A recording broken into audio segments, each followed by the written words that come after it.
रमजान की एक शाम थी। एक आदमी मस्जिद के दरवाजे पर खड़ा था। दिल चाह रहा था अंदर जाए, मगर कदम रुक रहे थे। वो खुद से कह रहा था, मैं बहुत गलतियां कर चुका हूं, क्या अल्लाह मुझे माफ करेगा? दिल बोझल था, आंखें भीग रही थीं, माजी की बातें उसे अंदर से तोड़ रही थीं। अचानक अजान की आवाज गूंजी, जैसे किसी ने उसे पुकारा हो।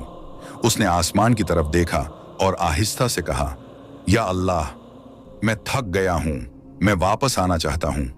वो हिम्मत करके मस्जिद में दाखिल हुआ, वजू किया, 2 रकात नमाज पढ़ी, फिर कांपते हाथों से दुआ मांगी, या रब, मैंने बहुत खताएं की, लेकिन तू सबसे ज्यादा मुआफ करने वाला है, मुझे खाली ना लौटा देना। कहते हैं रमजान रहमत का महीना है। जो सच्चे दिल से पलट आए, अल्लाह उसे मायूस नहीं करता। जब वो बाहर निकला तो उसके चेहरे पर सुकून था। मसले शायद अभी भी थे, मगर दिल हल्का हो चुका था।